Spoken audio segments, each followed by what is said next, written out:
अस्सलाम वालेकुम नाजरीन, साहिल एक बार फिर से आपके सामने हाजिर है खिदमत और आप देख रहे हैं गुलिस्तान फेसबुक लाइव पेज में। नाजरीन, आपको यहाँ पे ये भी बताता चलो कि मेरे साथ इस टाइम सबीर वानी के साथ जुड़ चुके हैं और आज हम बात करेंगे कश्मीर की खूबसूरती के बारे में। क्या खूब कहा है किसी ने कि अगर फिरदौस बरोए ज़मी अस्तो हम ही अस्तो हम ही अस्तो हम ही अस्तो, अगर दुनिया में कहीं जन्नत है तो वो यही है यही है यही है। और इस जन्नत की शाम आपको ज़रूर आज दिखाएंगे। इरफान को मैं आप हमेशा टूरिस्ट के साथ बात करते रहते हैं। मैं आपसे एक ही बात जानना चाहूँगा, 2018 हो, 2019 हो या 2020 हो, कितना डिफरेंस लगता है आपको? कितना टाइम चेंज हो गया और कितना टूरिस्ट में फ़र्क है? को मुबारकबाद देना चाहूँगा कि आपने फेसबुक लाइव के थ्रू एक सीरीज़ स्टार्ट की है, बहुत अच्छी बात है। और आप काफ़ी टाइम से टेलीविज़न के लिए एंकरिंग भी करते थे। अब जहाँ तक कोविड-19 का ताल्लुक है और कोविड-19 के साथ हम देख रहे हैं कि एक पैंडमिक में हम लोग जी रहे हैं इस वक्त, और उसी पैंडमिक को लेकर दुनिया भर में लोग परेशान हैं। और साथ ही साथ अगर हम टूरिज़्म महकमे को लेकर बात करें, हर एक सेक्टर बैडली इसमें हिट हुआ है। फिलहाल अगर डल झील को लेकर मैं बात करूँ या साथ ही साथ यहाँ की होटल इंडस्ट्री, यहाँ की हाउस बोट इंडस्ट्री वाला है, या साथ साथ अगर मैं कहूँ कि कुछ ऐसे लोग जो कंक्लूडेड रहते हैं टूरिज्म को लेकर, तो मुझे लगता है सिचुएशन है वो काफ़ी फॉल डाउन है। ये कोई ऐसे हालात नहीं है, ये कोई ऐसी सिचुएशन नहीं है कि जिसे हम कह सकते हैं कि अगर आज बंद है कल खुल जाएगा। इस पैंडमिक में और इस कोरोना वायरस कोविड-19 को हराने के लिए किसी वेपन की ज़रूरत नहीं है, किसी वॉर की ज़रूरत नहीं है। ये इस वक्त खुदा की तरफ से एक मतलब मैं कहूँगा कि कहर है, और उसी कहर को लेकर ये सिर्फ अल्लाह बारी ताला को ही पता है कि ये कहर कब ख़त्म होगी या हम इस सिचुएशन में हम कब निकलेंगे। ये उसी के हाथ ने ये दर्द दिया है, और मुझे लगता है इंशाल्लाह अगर हमारी दुआएं, बाकियों की दुआएं रहेगी तो दवा भी बहुत मिलेगी। क्योंकि टूरिज्म इंडस्ट्री अगर आप देखें, मैं अपने कैमरा पर्सन से गुजारिश करूंगा समीर को, वो दिखाएं कि इस वक्त जो सिचुएशन है खुसूसन डल लेक को लेकर, आप देखिए कंप्लीटली डल लेक जो है डिफंग है। एक साइड से अगर आप साहिल देखोगे कि हाउस बोट नहीं है, शिकारा नहीं है, कोई इंडस्ट्री ऐसी नहीं है जो मतलब स्पेशली जो इस वक्त डल के लिए काम करती थी।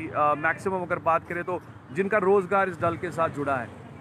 तो ऑल ओवर सिचुएशन अगर देखा जाए, जिस तरीके से हम अक्सर कोशिश करते रहते हैं गुलिस्तान पे कि अपने जी हाँ लाइव के थ्रू, न्यूज़ के थ्रू कोई ना कोई जो बात है वो नाजरीन तक पहुंचाते रहे, तो साहिल आप खुद अंदाज़ा लगा सकते हैं कि शाम को इस वक्त सुनसान है, यानी सन्नाटा है। ये पहली बार हम देख रहे हैं इस तरह के मनाजिर जो है कश्मीर में, जो जबकि आपके पास एक टूरिज्म का एक बूमिंग फैक्टर रहता था, जबकि बाहर गर्मी बढ़ती थी, सयाह कश्मीर आता था। इरफान, आपसे ये भी जानना चाहूँगा कि पूरे मुल्क में गर्मियाँ बढ़ रही हैं जी, और साथ ही साथ अगर हम गर्मियों की बात करें तो आज की अगर आप बात करें, दर्ज हरारत 31 डिग्री सेल्सियस रहा है आज दिन का, और रात का कम से कम 17 डिग्री सेल्सियस रिकॉर्ड किया गया है। राइट। तो शाम के टाइम पे इस रोड पे, इस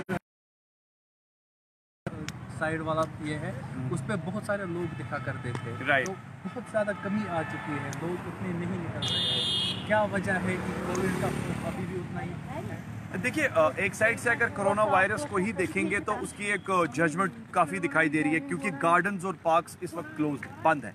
जो कि गाइडलाइंस जो आई है फिलहाल गार्डन्स और पार्क्स को लेकर, मतलब कोई मूवमेंट नहीं होगी। और खुसूसन अगर मैं देखूं तो जिस तरीके से सयाह, अगर हमें याद है कि हम गुलिस्तान न्यूज़ पर एक सीरीज़ करते थे शाम कश्मीर, और उसमें मतलब हम जाते थे शाम के टाइम मैक्सिमम गार्डन्स को दिखाने की, डल लेक के साइड को दिखाने की, इनफैक्ट मार्केट्स को दिखाने की। हम देखते थे कि हम मैक्सिमम देखते थे टूरिस्ट एंजॉय कर रहा है, लोकल एंजॉय कर रहा है, क्योंकि बाहर 48 डिग्री 50 डिग्री गर्मी है। कश्मीर में आप देखिए दिन में अगर गर्मी होती है तो शाम का जो टेम्परेचर है ऑटोमेटिकली फॉल डाउन, कूल हो जाता है। तो जिसकी वजह से मैक्सिमम लोग घर से बाहर निकलते थे, टूरिस्ट आता था, वो कहता था मैं जन्नत में जी रहा हूँ। तो फिलहाल जिस तरीके से कोरोना वायरस, और आज हमने देखा जब हम डलगेट से बुलवार्ड से निकलने लगे तो हमने देखा कि लोग जो है अब सड़कों पे बैठने लगे हैं, क्योंकि गार्डन जो है वो बंद है। इनफैक्ट आप देखो कोई पार्क में जाने की इजाज़त नहीं है। तो जाहिर सी बात है लोगों को अब लग रहा है कि एक साइड से कोरोना वायरस की जो मतलब साइड से अगर हम देखेंगे, जबकि सयाह नहीं है या ख़ास तौर पे जो घर से लोग बाहर आ रहे हैं, उनका भी मानना है कि थोड़ा सा पीसफुल टाइम गुजारने के लिए, इस शाम कश्मीर को एंजॉय करने के लिए, आइसोलेशन जिसे कहते हैं, उस आइसोलेशन में लोग सोशल डिस्टेंसिंग को मेंटेन कर रहे हैं। और वो रोड्स पर बैठे। हमने देखा कि सोशल डिस्टेंस को मेंटेन कर रहे हैं लोग, जैसा कि अभी देखा हमने जब डलगेट से बुलवाड की ओर आ रहे थे तो काफ़ी दूर दूर लोग बैठे थे जी। क्या लगता है आपको कि जो हमारे एडमिनिस्ट्रेशन है उनको इकदाम उठाने चाहिए कि गार्डन अभी हाल ही में जो सुबह सुबह भी एक एडमिनिस्ट्रेशन की तरफ से प्रेस नोट जारी किया गया है कि आने वाले वक्त में ये तादाद जो है कोविड की बढ़ सकती है क्योंकि सोशल डिस्टेंस खत्म हो रही है जी। तो इस पर क्या कहना है आपका? देखिए साहिल, डिस्ट्रिक्ट एडमिनिस्ट्रेशन अपने तरीके से काम कर रहा है, मगर सबसे बड़ा जो यहाँ पर इकदाम उठाने की ज़रूरत है और लोगों को काम करने के लिए लोगों को आगे आने की। आज जिस तरीके से हमने देखा कि डिप्टी कमिश्नर ने जो प्रेस ब्रीफिंग की मीडिया फ्रेटर्निटी के सामने, तो उन्होंने कहा कि ये जो एक फेज इस वक्त जा रहा है ये काफ़ी खतरनाक फेज जा रहा है और इसको हम कह सकते हैं कि एक कह सकते हैं कि एक हावी फेज है, क्योंकि इसमें आपने देखा कि एक साइड से लोग कहीं कहीं जगह पर लापरवाही भी बरत रहे हैं क्योंकि सोशल डिस्टेंसिंग नहीं हो रही है, या हम कह सकते हैं कि लापरवाही हो रही है तो साथ ही साथ लोगों को चिलान भी किए जा रहे हैं। अगर मैं बिजनेस फ्रेटर्निटी की बात करूं, जिनके जैसे गाइडलाइंस आई है मार्केट्स को खोलने की, चालान इतने लगातार हो रहे हैं कि उसमें लोगों की लापरवाही है और ये सिचुएशन जो है ये काफ़ी ज़्यादा क्रिटिकल है, क्योंकि बताया जा रहा है कि जो इस वक्त WHO की गाइडलाइंस है वो भी बता रही हैं कि इस वक्त हमें लाइटली लेने की ज़रूरत नहीं है। देखिए एक साइड से हमने कई सारे फेसेस जो है वो क्रॉस कर लिए, आगे बढ़े, मगर उस फेसेस में जो लोग अब आगे आ गए हैं, जो उसमें आ चुके हैं, देखिए आज डिप्टी कमिश्नर ने बड़ी एक अच्छी बात बोली। उन्होंने कहा कि जो लोग बाहर से आए हैं अभी भी ट्रैवल हिस्ट्री कहीं ना कहीं कनेक्टेड है और उस कनेक्टेड हिस्ट्री में कुछ लोग ऐसे हैं जो घर में ही हैं या कुछ लोग ऐसे हैं जो उनके रिश्तेदार हैं, मोहल्ला है, बाकी जो उनको ट्रेस करने की काफ़ी ज़्यादा ज़रूरत है। तो उस सिचुएशन को लेकर जब हम देखते हैं तो कहीं ना कहीं इस सिचुएशन में हम लोगों को काफ़ी ज़्यादा अवेयर रहने की ज़रूरत है, क्योंकि एक साइड से अगर आपको अनलॉक कर दिया गया है, दूसरे साइड से अगर आपको लग रहा है कि लॉकडाउन की सिचुएशन है, तो कोरोना वायरस में इस पैंडेमिक में रहने के लिए या बढ़ने के लिए हम लोगों को एहतियात बरतने की काफ़ी ज़्यादा ज़रूरत है। क्योंकि हमें ऐसा नहीं सोचना चाहिए कि चलिए जी बाहर आ गई तो अब हम घूमने फिरने निकलेंगे, क्योंकि ये बाहर, इस बाहर के साथ मैं ये भी कह सकता हूँ कि खुदा ना करे अगर केसेस की कनेक्टिविटी हम आज देख रहे हैं कि आए रोज़ 70-75 का लेवल चल रहा है, शहर श्रीनगर, बांडीपोरा, कुपवारा डिस्ट्रिक्ट, अलग अलग डिस्ट्रिक्ट से केसेस सामने नजर आ रहे हैं। तो लोग जिस तरीके से घरों से बाहर आ रहे हैं, कहीं ना कहीं हमें लग रहा है कि शायद लोगों के जहन से बात कोरोना की हट गई है, मगर कोरोना को लाइटली नहीं लेना है। मैं बार बार ये बोल रहा हूँ कि हम लोगों को ये ज़रूर समझना चाहिए कि हम एक इस वक्त ऐसी जंग में दाखिल हो गए हैं जिसमें ना तो कोई तोप है, ना कोई गोली है और ना ही कोई ऐसा वॉर है। ये खुदा की तरफ से कहर है और इस कहर को, जी हाँ, इसमें जो इस वक्त हम जिंदगी गुजार रहे हैं उसमें हमें काफ़ी ज़्यादा एहतियात बरतनी है। देखिए आप देखिए मैक्सिमम छोटे छोटे बच्चे जो है, बुजुर्ग है, उनको ज़्यादा इंपॉर्टेंट। अभी हम देख रहे थे, आपने खुद देखा बुलवार्ड से जब हम गए तो हमने देखा कि कुछ बच्चे भी टहल रहे हैं, बुजुर्ग भी, और रास्तों पर बैठे हैं। और कहीं कहीं जगह पर आप देखिए डल की प्रॉपर सफाई नहीं हुई है, डल भी अभी गंदा है। या फिशिंग को लेकर अगर मैं बात करूं, जो लोग फिशिंग रॉड लेकर फिशिंग कर रहे हैं तो कहीं कहीं इन्फेक्शन हो सकता है, कहीं कहीं जगह पर जी हाँ बैक्टीरिया हो सकता है, जर्म्स हो सकते हैं जो एब्रप्टली इंसान को अटैक करता है, बीमारी। और खुदा ना खास्ता अगर फीवर चढ़ जाए या कुछ हो जाए तो कह सकते हैं कि कुछ सिम्टम्स जो है, डॉक्टर्स भी बोल रहा है कि इस वक्त बीमारी से हमें दूर रहना है, कहीं खुदा ना खास्ता ये लेवल आगे ना बढ़े जिसकी वजह से हम लोग फिर काफ़ी ज़्यादा इन्वॉल्व हो। देखिए घूमना फिरना, there is no problem, like घूमना फिरना है, डिस्टेंस में घूमना फिरना है।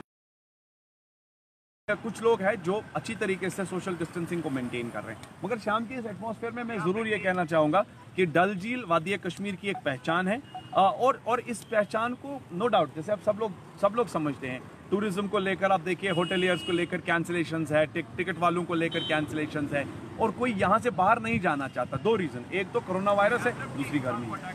जैसा कि आपने भी बताया कि एक तो कोरोना वायरस है, दूसरी गर्मी है, या जैसा हमने भी देखा जितने भी लोग बैठे सोशल डिस्टेंस तो उसका बराबर माप रख रहे हैं कि दूर दूर बैठे हैं, लेकिन मास्क का जो बड़ा इशू है, मास्क जितने भी लोग हमने देखे, किसी लगभग 100 में से 90% ऐसे लोग हैं जिन्होंने मास्क नहीं पहने हैं। तो कहना चाहेंगे आप इस बारे में?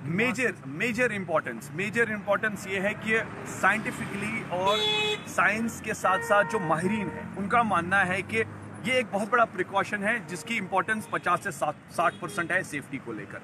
तो नो डाउट अब हम जैसे यहाँ खड़े हैं तो जाहिर सी बात है कि हम लोग हमसे भी सवाल कर रहे होंगे कि इन्होंने मास्क नहीं पहना है। This is very important, to be very honest. किसी भी चीज़ को प्रेजेंट या प्रमोट करने की ज़रूरत नहीं, एडवर्टाइज करने की ज़रूरत नहीं। जैसे मैं आपको बताऊंगा, अगर मैं कोई चीज़ किसी को दिखावे के लिए कर रहा हूँ। जेब में कोई चीज़ रखी है वो मैं बाद में पहनूंगा, लोगों के सामने पब्लिसिटी करूंगा, मुझे नहीं लगता है कि वो सही है, वो पब्लिसिटी स्टंट है। तो इस चीज़ को लेकर हमें समझना चाहिए कि एहतियात अपने लिए है और एहतियात करने के साथ साथ इन चीज़ों के लिए हमें काफ़ी ज़्यादा इंपॉर्टेंस देने की ज़रूरत है। एक साइड से आपके पास फ्रीक्वेंटली हैंड वॉश है, दूसरे साइड से सोशल डिस्टेंस है, और तीसरे साइड से बहुत इंपॉर्टेंट दैट इज़ मास्क। जैसे आपने भी गले में एक जो ये बैंडाना पहना है, इसको भी आप यूज़ करते हैं, या आप बैंडाना के तौर पे यूज़ कर सकते हैं, as well as mask use कर सकते हैं।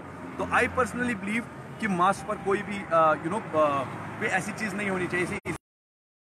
ये थी आज की खूबसूरती जो हमने आपको दिखाई, डल की इतनी शाम के टाइम पे इतना खूबसूरत ये डल दिख रहा है। और साथ ही साथ मैं अपने कैमरामैन को बताना चाहूँगा कि आप डल का एक खूबसूरत नज़ारा दिखाइए कि उस शिकारा वाला कितनी खूबसूरती से डल में चल रहा है। और साथ ही साथ आपको ये भी है, सफाई उतनी अच्छी तरह से नहीं हुई है, लेकिन फिर भी लोग बाहर निकले, सोशल डिस्टेंस को मेंटेन कर रहे हैं। और साथ ही साथ डल के जो साइड वाले जो घाट है वहाँ पे भी बहुत ज़्यादा गर्मी है। ये डल का हाल है। और साथ ही साथ ट्रैफिक मूवमेंट भी देख सकते हैं आप, सड़कों की तरफ से ट्रैफिक मूवमेंट देख सकते हैं कि अच्छी खासी ट्रैफिक मूवमेंट। देखिए इस पर मैं ज़रूर कहना चाहूँगा कि जो है इस वक्त लाइव दिखा रहे हैं कि किस तरीके से लोग घरों से बाहर आके देखिए, आप लगातार देख सकते हैं बुलवार्ड के साइड से अगर मैं बात करूं तो ट्रैफिक मूवमेंट जो बढ़ चुकी है। तो इट मीन्स कहीं ना कहीं अगर बात करें, लोग भी घरों से बाहर आ रहे हैं। मगर कुछ जगह पर आप ये भी देख सकते हैं कि जब ट्रैफिक जैम हो रहा है या कहीं वायलेशन हो रही है तो उस बात को समझने की काफ़ी ज़्यादा ज़रूरत है। और सबसे बड़ी इंपॉर्टेंस है, खुद भी आप देख सकते हैं सड़क पर लोग चल रहे हैं, मास्क नहीं पहनी है। साथ ही साथ अगर आप देखिए बुजुर्ग अगर घर से बाहर निकल रहा है, इसको अवेयर करने की काफ़ी ज़्यादा ज़रूरत है। इसे अवेयर कौन करेगा, इसकी सबसे बड़ी रिस्पॉन्सिबिलिटी घर के उस इंसान के ऊपर बनती है, उस शख्स के ऊपर बनती है। ये देखिए, ये शिकारा जो है, मेरे कैमरा पर्सन समीर आपको दिखा रहे हैं, बिल्कुल बेकार पड़ा हुआ है। क्योंकि अभी आप देखिए, यही एक वक्त था जब शिकारे वाले इस वक्त अपने रोजगार को लेकर, जी हाँ, मैक्सिमम काम करते थे और डल झील में एक अलग सी रौनक होती थी। और उसी रौनक को लेकर आज देखिए, यही शिकारा वाला जो है, ना इसके पास आज मतलब खाने पीने का सामान है, ना ही सैया है, ना लोकल है, क्योंकि सब लोग घरों में हैं। तो साथ ही साथ आप देखिए, जब डल में फ्लोरेंस नहीं रहेगी तो डल की सफाई भी नहीं होगी। मशीनरी आप देखिए लावड़ा वालों की, हम देख रहे हैं कि इसमें कुछ जो घास वगैरह है डल से निकाली तो गई है, मगर साथ ही साथ रेस्पॉन्सिबिलिटी फैक्टर जो है साफ सफाई को लेकर, वो बहुत बड़ा इंपॉर्टेंस है। साइकिलिंग का एक बहुत बड़ा, आपने साइल देखा होगा, लोग साइकिल्स आजकल बहुत ज्यादा चलाने लगे हैं, जो साइकिलिंग बहुत बड़ा इफेक्ट है आजकल। जैसा कि आपने देखा कि साइकिलिंग बहुत ज़्यादा ज़रूरी भी है एक्सरसाइज के लिए जी, जिससे इंसान बिल्कुल फिट रहता है। साइकिलिंग बहुत ज़्यादा ज़रूरी है। और साथ ही साथ इरफान, आज मुझे लगता है कि टाइम भी हो गया, क्योंकि कैमरामैन भी हमारे दिखा रहे हैं कि टाइम हो गया। That's very true. तो फिलहाल आपने देखा गुलिस्तान पे हमने बात की शाम को लेकर, और साथ ही साथ आपने देखा कि शाम का नज़ारा जो है डल लेक को लेकर बुलवार्ड के साथ जुड़ा है। थैंक यू सो मच साहिल, मुझे जोड़ने के लिए। बहुत बहुत शुक्रिया इरफान आपको, और साथ ही साथ समीर वानी आपका भी बहुत बहुत शुक्रिया। नाज़रीन, आज का ये छोटा सा सेगमेंट, उम्मीद करता हूँ आपने ये सेगमेंट ज़रूर पसंद किया होगा, ज़रूर सराहा होगा। कल किसी और लोकेशन को लेकर बात करेंगे, नई कुछ बात करेंगे। जब तक के लिए अपने मेज़बान साहिल भट्ट को दीजिए इजाज़त। अल्लाह निगहबान।